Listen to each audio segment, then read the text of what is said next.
Ça s'est passé hier. Un collégien à Dijon qui s'en prend à sa principale, qui la menace et avec un couteau.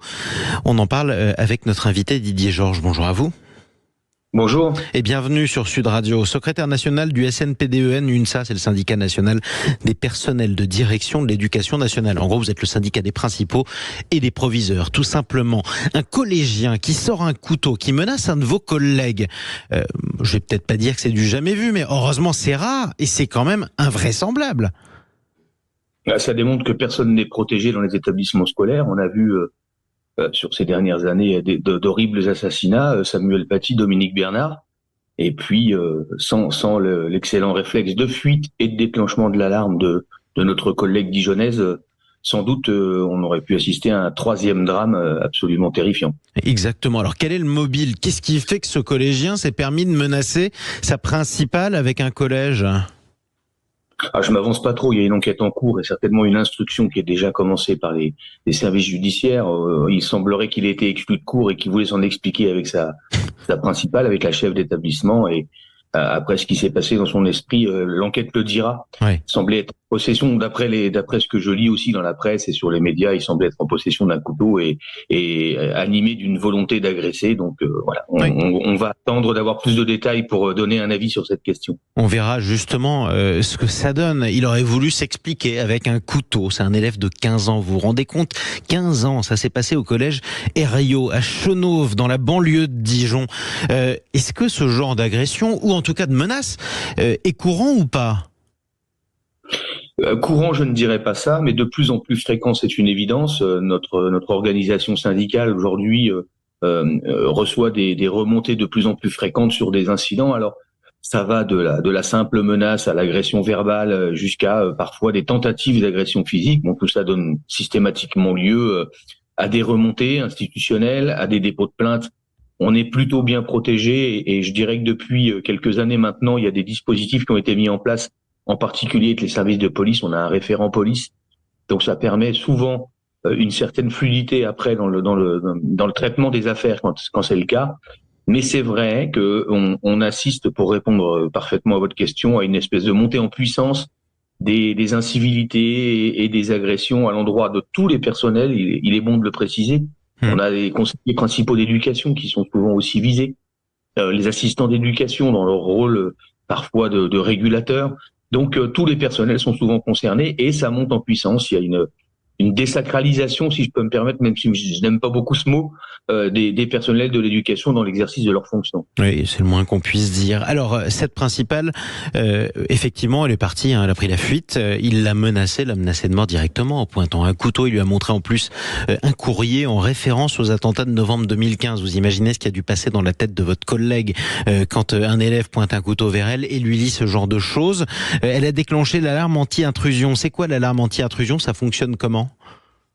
On dispose maintenant dans les établissements scolaires de systèmes d'alarme. Alors, vous savez, on avait avant traditionnellement des systèmes d'alarme incendie qu'on connaît tous. On faisait plusieurs exercices par an.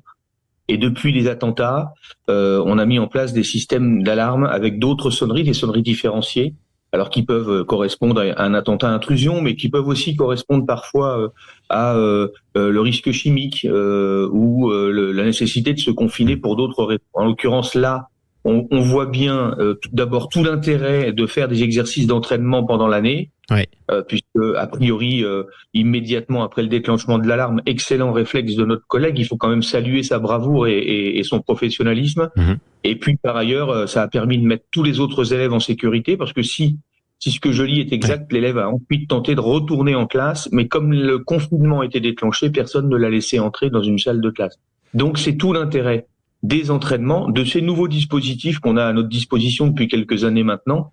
Et ça montre bien que l'éducation nationale se prépare au mieux, même si, évidemment, dans ce genre de situation, tout est possible. Mais en tout cas, le protocole a été parfaitement bien respecté. Bravo. Et ça a fonctionné. En tout cas, je le rappelle, le collégien de 15 ans a été appréhendé par les forces de l'ordre. Personne n'a été blessé.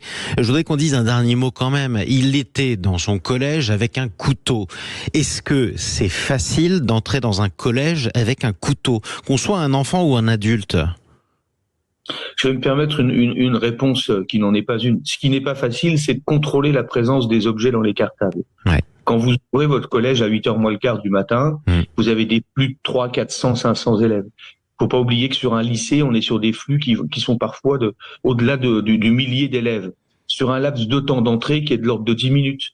Donc de toute manière, un contrôle, un contrôle par portique, comme j'en entends souvent parler, serait totalement inutile. Il suffirait d'utiliser un couteau qui n'est pas en métal, et ça existe. Enfin, pardon, je n'aurais pas donné de piste à des éventuelles personnes animées de mauvaises intentions. Donc ça ne serait pas 100% efficace. Et par ailleurs, un contrôle véritablement des sacs, comme on peut le voir dans les aéroports, etc., c'est absolument impossible à mettre en œuvre dans les établissements scolaires pour des questions de flux, de temps d'entrée. Et de budget aussi, parce qu'en plus ce matériel coûte cher, et de budget aussi, puisque ce matériel coûte cher. Et puis de personnel disponible pour le faire, parce que il vous aura pas échappé que dans l'éducation nationale aujourd'hui, on n'est pas sur une tendance à l'augmentation du nombre de personnels en présence, mais plutôt la diminution. Et une tendance aussi, malheureusement, à l'augmentation du nombre d'agressions ou de menaces visant les membres du personnel de l'éducation nationale, qu'ils soient principaux, proviseurs, directeurs ou alors simples profs ou surveillants. Et c'est quand même assez désespérant. On en arrive à vivre à une époque où on se demande s'il ne faut pas sécuriser autant des collèges que des aéroports où on fait la queue plusieurs fois pour prendre l'avion, et en faisant la queue pendant 1 heure. C'est quand même très compliqué. Bon courage à tous vos collègues, Didier Georges, et merci d'avoir pris la parole sur Sud Radio ce matin. Je rappelle que vous êtes le secrétaire national du SNPD-EN UNSA. C'est le syndicat national des personnels de direction de l'éducation nationale. Il est 8h14.